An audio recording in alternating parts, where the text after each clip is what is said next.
wanted to be an engineer. I realized that this hardware is not my way, and I found software. So when I tried web design, I saw that software is my way.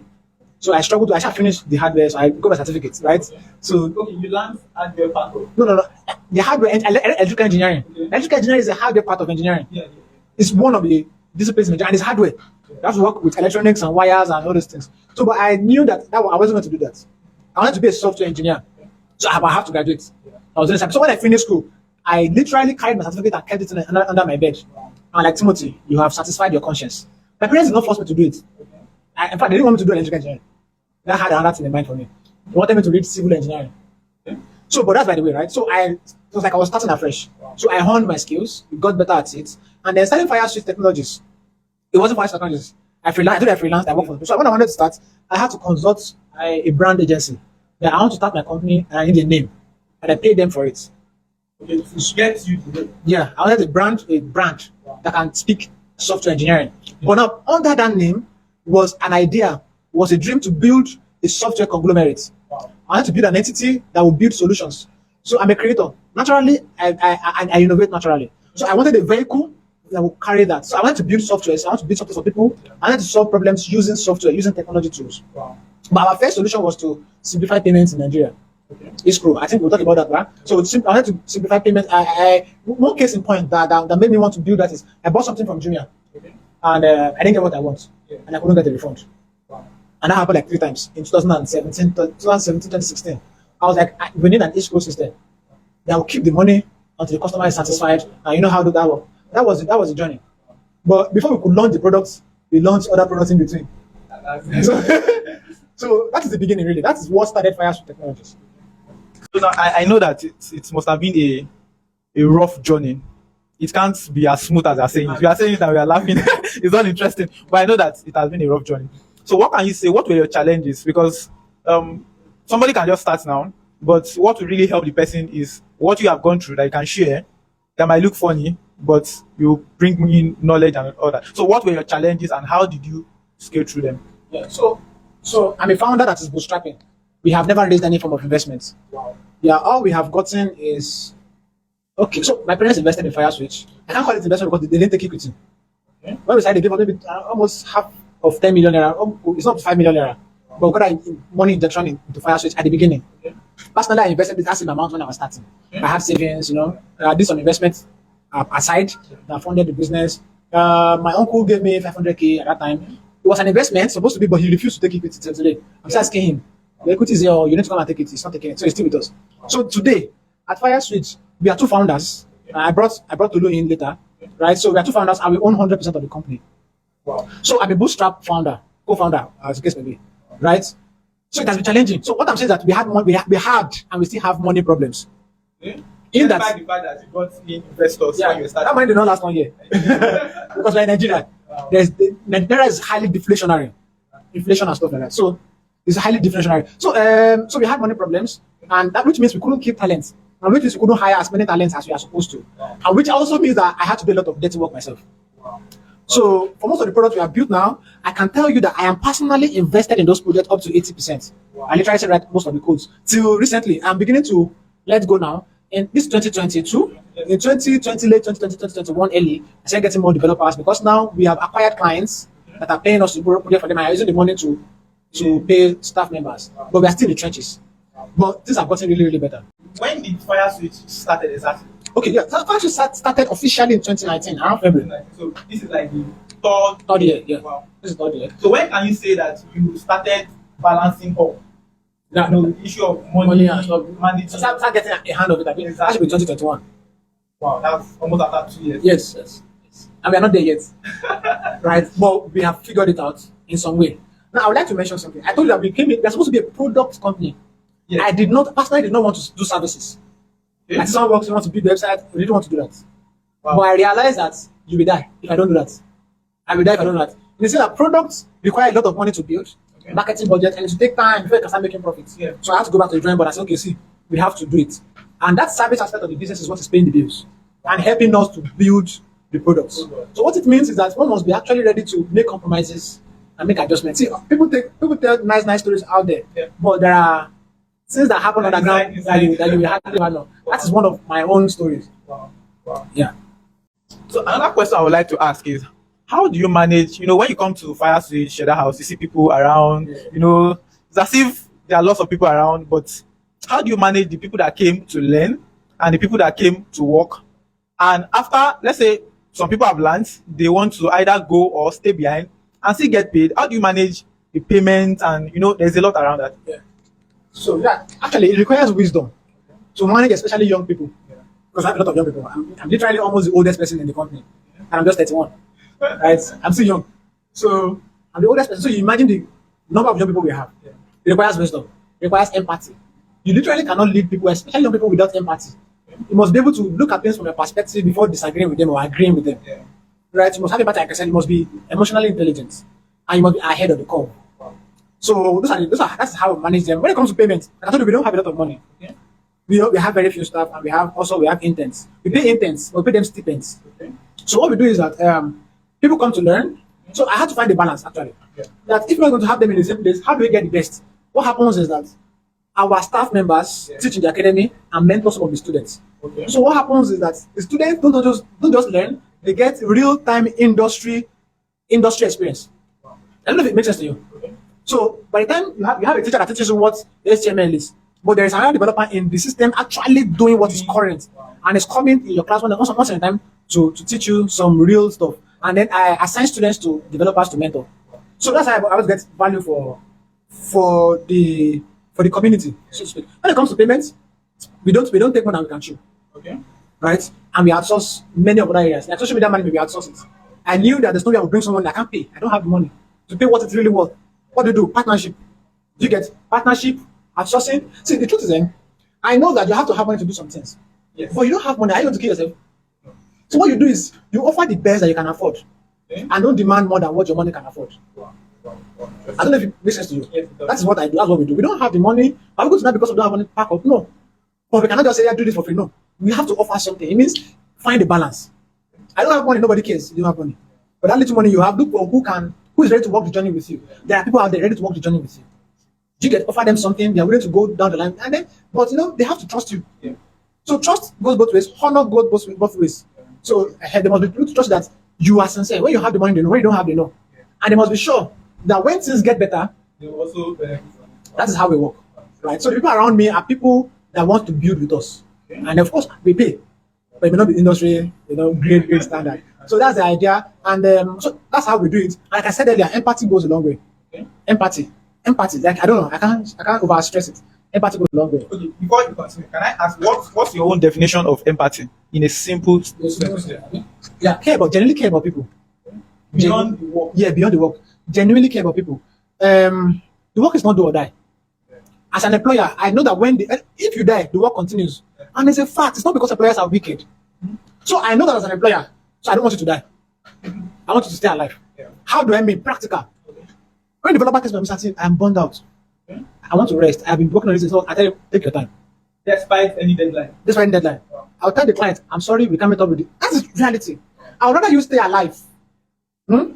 Stay alive and tell the gist of how you're able to grow at your job than try to keep a client and lose you. I don't know if it makes sense to you. Like I value, I don't know. We have worked together before. I'm sure you must have noticed this. I value you. Because this is where I see it. Brands, companies are as successful as their staff members or their members. Okay? I'm not at the front desk now. Someone else is there. The client comes in. The success of closing that client is dependent on the attitude of the person at the front desk. So if the front desk person is not satisfied with working here, trust me, I will lose my business. Give it 5 years. 5 years may be too much. That is why I value her more or him more. So if I lose this client because I missed the deadline because the developer burned out or something happened that nobody has control over, I stand the chance of gaining 10 more. Because that client, that staff member now knows that I value him. He'll put in his best even when I'm not there. I don't know if it makes sense to you. And I work in an industry that has to do with intellectual properties. Developers can be dangerous if they're not well treated. So I need them to be loyal to the brand. But it starts from me being loyal to them, especially when they are down. So I can't pay you so much, but if I'm paying you, I'm paying it in time. And when there's extra, I add more to it. Even though we agree that this is how much we have, but when there is more, because I add more. I don't know if it's making sense. There are days I buy food for you. I'm not saying that's what you should do, but I'm saying that empathy has to do with genuinely, not fake. Actually, literally caring for them. Have the school. Are you going for masters? I don't like this school to have been, change it.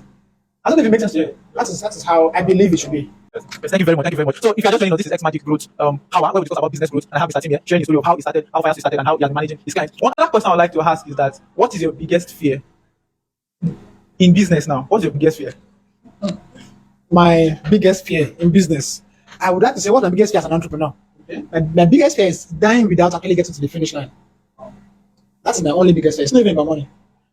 Yeah, because money is a consequence of success. It's not. I don't know how to put it. It's a tool, right? Money is not the front burner. I need it, but it's an automatic consequence of the finish line. But what I mean by finish line does not mean actually a destination.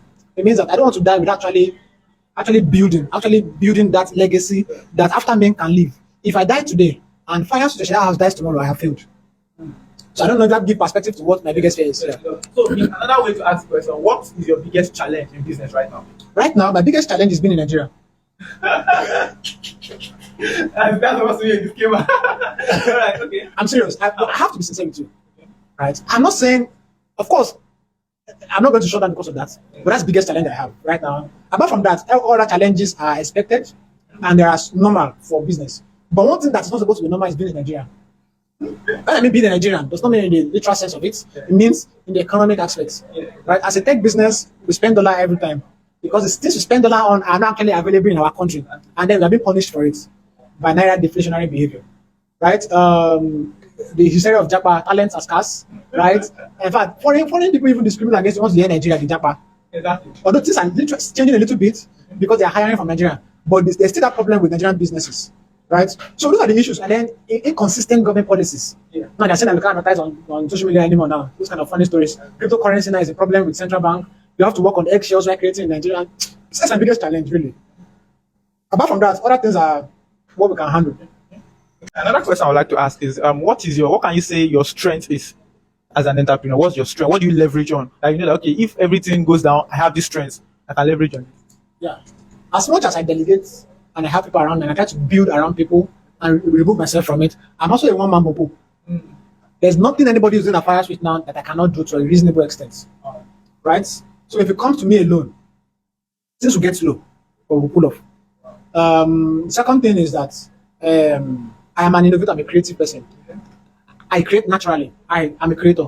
I don't know how, but I innovate. I can sit down here. I am my own best company. I'm never bored with myself. I can be alone in a place without my phone, without my laptop, and I won't be bored because I'm always innovating. I'm always thinking. It's a strength for me because I'm always ahead of the curve. I mentioned earlier that if you work with young people, you must always be ahead. That is my strength. I'm always ahead. Always ahead. There's some things I can't do, but once I employ someone to do it, I learn what he's doing. So that's almost better than him. Right? So, and I have foresight. I learned blockchain myself, and I'm teaching blockchain now. That's a practical example of what I'm trying to say by being ahead. So I'm ahead, and it's a gift. I do it effortlessly. It's not stressful. So that's Oh yeah, it is. One last question before I now ask you your recommendation or what's your advice for people that are just starting up. How do you told us about how you started getting job based on the reputation you built from school, and then your friends have already started their own business or their own company. So aside that, how do you pull for a job? What if you don't have those people, or how were you able to get the jobs you got outside that community? Simple answer: storytelling. Okay. I'm not sure you've ever seen an advert anywhere where FireSwitch is saying, "Come and build a website with us." I don't think there's anything like that. There is no place where that has said, "Yeah, come and learn." Because outside the community I told you about, this community has given birth to more people. And then what I do is that for every project we do, we put in our best, and then we tell a story around it. What happens is people see it and ask who did it. Then those people recommend other people.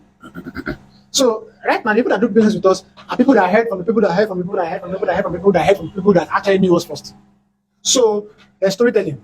I'm married and partnered with someone that tells stories effortlessly. So storytelling works for because we don't actually have the marketing budgets. So storytelling helps us. So now people on my status on WhatsApp, Instagram, and Twitter, whatever, I'm not sure they've ever heard me or seen me say, "Come and build a website with us." But when they think of technology, they think of me first because of the stories I tell. I bring them into my world, right? That is how we do it. That is how we are able to acquire new contacts. That was intentional. Very, very intentional. My status today is intentional. Everything I put out is intentional. Very, very intentional. The jokes, I hardly tell you to my friend. But they're very intentional. Very, very intentional. Wow. Okay, thank you very much. I think I've asked all the questions I have on mind. So what is your advice for one people that want to enter tech, the head of tech? There's a lady that was talking to me. She said she's scared of tech because it's either she has to code or she has to be a web designer. That tech is not for her. And I personally feel that she's someone that will do well in tech. You understand? So that's one. Then for business people that are just business oriented, they want to start something, might not be tech. Then the third category are people that are currently on strike. They are not doing anything. What is your advice for this? I'll start with the first one you mentioned. People that want to get in. Tech is not only about coding. Coding is most popular. They earn the biggest money. But there are many other areas of tech that you can be successful at. Right? There's design, not web design. Design with tools, not coding at all. There's project management. There's data science. There's product management. There's growth hacking or growth marketing. There's product marketing, same as growth marketing. So there are 101 areas of tech that you can get into. You always find your feet. Tech is no more an industry. It is now a way of life. It's a lifestyle. So there is every expression of other fields in tech. There's tech in engineering, there's tech in medicine. There's been built an accounting software recently. So an accountant will have to work with us very soon. But the person has to understand tech. So there are so many expressions. Find your place. No need to be scared. Try it, fail, and know that okay, I've tried, I failed. They're not trying at all, and realize later that you were too late already. So, for business people, money is important.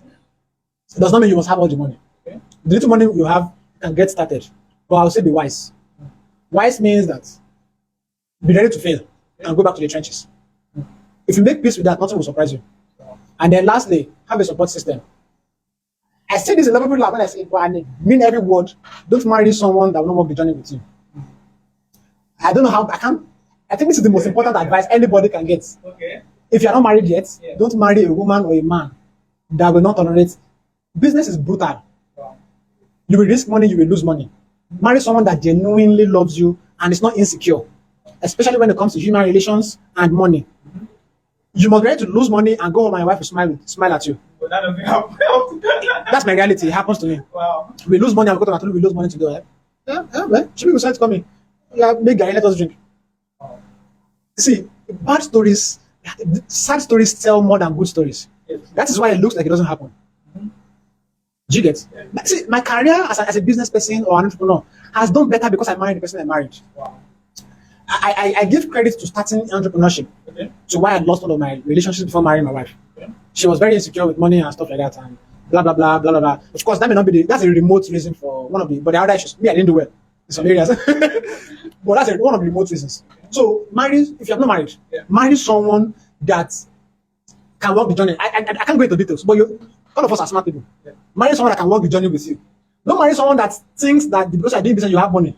Marry someone that understands that it can get bad, and you know from the beginning. You will know. Yes, now. The problem is that people lie to themselves. So what it means that when you're getting married, as soon as you're emotional, add logic to it. Use your head. Use your head. So for the other parts, people that are at home, students that are at home, do something with your life. I know that I saw someone that said, stop saying people should do something with their life. Actually, it's bad. Government is bad. Do you have control over what you do? No. What do you have control over? Your own life. What should you do? Do something with it. And then tech is not the only place. There are other many other things you can do. But I would say tech is the best thing to do. Doesn't mean tech is the only thing. A recommendation from the tech group. Yes. Tech is not the only thing, but it's one of the best things to do. Right? Because the opportunities in tech now is times 10 of the people that are available to take them. Wow. Even when I add people that are learning right now to it. Wow. What does it mean? Okay. You know what it means? I want to break it down. What it means is that technology has not even gotten to the mainstream of how we live. Do you get what I'm saying? Tech is still abstract in some places. Tech is not yet in every place. Tech has only got maybe 5% of our entire lifestyle. Only 5%. And the current opportunities for tech now, there are not enough developers or product managers or designers for tech. Wow. The jobs are more than the people right now as I speak to you. Example, I have a student here, Peter, Ashada House. He has not finished, he has not graduated, and he has gotten a job. As an intern, of course. Wow. Another one is going for an interview very soon. They will do their sent for next week. They are not done. I am owing so many CEOs, developers, because I don't have enough. Wow. Wow. Wow. So I'm telling you real facts. I'm serious. But the ones we mentioned, they are programmers. They are programmers, yes. This is what happens for designers. We have designers right now. Timothy is one of them. He has done 2 projects and he's not done yet. 2 projects that he was paid for remotely. Not job, but projects. That someone called him to join. That's the designer. There's a project manager that I would like to mention his name. He didn't learn with us. He interned with us to learn. And he didn't even finish. He got a job, real job in Ibadan here, in tech company in Ibadan here. Now he's working for a foreign company. So I'm just telling you that the opportunities are more than the professionals. Of course, there are people that are learning tech or that are not tech. Of course, there are people in tech that are not working or have not gotten a job right now. Right? What does it mean? It means that learning is not the only thing. Gaining experience is the big thing. But my point is that the talent available now is not enough. The demand is more, way more than. And then tech keeps expanding and growing. What does it mean? It means the opportunity will keep getting bigger, and learning is not catching up. Look at your house; we are already filled up. We can't take the number that we are supposed to take. In fact, we are scared of running ads because we are churning out good quality, and the good quality is in high demand. If you run adverts, this will be filled up and we're able to take, and it's not good for our brand. So what I mean, as I said, tech is one of the best options for you right now, but it is not compulsory despite that, because you have to love it, you have to be interested, and you have to be ready to pay the price of money and price of time. When I even mean money, how much you spend learning tech is ridiculously so low comparison to what you will get. So I don't know if it makes sense to you. Yeah, it does. There are some people we retain here after learning, and in less than 1 year, what we pay them back in stipends and salary is like almost times 2 of what they spent learning. It's as interesting as that. As stipends. So what am I saying? Tech is the best option by my own standard, but it is not the only option. There are many other things you can do that will fetch you money, and you'll be happy. Happiness is the main goal. Money is also important. Thank you. Thank you very much. This has been very, very insightful. I've learned so much. Thank you very much, sir. So we are bringing this to a close. Thank you so much for the story. How you started from school, how you were getting jobs, how you made yourself, because of the quality of work we were doing in school, people got to know you. Then how you were able to manage. No, you didn't talk about that, but you were able to manage the resources you had from the beginning. Okay. Though you lost some at the point, that is inevitable. Mm-hmm. You make money, you lose money, you just grow in the process. And then you've also shared how you're able to manage your students, the community, and you are still building, and how you're able to empathize with people, which is very, very important. Gary Vee talks about this a lot. You're not expecting your staff to do more than you do, even though when you empathize with them, they will want to repay you back with giving themselves to the job. So I really appreciate you. So last thing for our viewers and those that will probably watch this later, what is your advice? What do you, maybe in just 2, 3, few 6 sentences, what do you advise people? Yeah, keep growing. Keep growing till you die. Keep learning. It's almost cliche when I say you die, but the day you stop learning, you die. It's cliche, but it's a fact. It's a fact. This is I learned in 2009 or 2010. This should be my 13th year or 12th year. I'm in 13th year in tech, and I'm learning every day. So keep learning. That's the only way. The cost of being a creative is learning. It's a course. So you can never stop. You are a student for life. It's just that you are now you are a senior student based on your experience. But you keep learning. You keep learning. You keep learning. You keep learning. You keep learning. Imposter syndrome is real. Encourage yourself. Encourage yourself. Pay yourself. Enjoy when people praise you, but don't let it get to you. When enjoying it means you are rewarding your brain. When you reward your brain, it is ready to do more. When you don't reward your brain enough, you are setting yourself up for depression. Wow. So learn more and praise yourself, and also pay yourself. Thank you very much. Thank you very much for our viewers. We've heard a lot from Mr. Tim. You've gotten real value from his story, which is supposed to give you a leverage to start whatever you have in mind to start. So if you intend to go into tech full time, start learning. The earlier you start, the better for you. It gives you an advantage because tech is growing wider every day, and there's a lot in tech beyond programming. There's design, management, product management, all sorts. So all you need to do is to get yourself involved, know what it entails, see where you fit in, and start your journey. And if actually striking you, get out of the strike, get yourself into a community and find something to do for yourself. So Mr. Tim, thank you very much. I'm glad to have you on this show, XMagic Growth Hour. We hope to host you sometimes later, and I'm sure we'll have more stories to tell. Thank you very much, sir.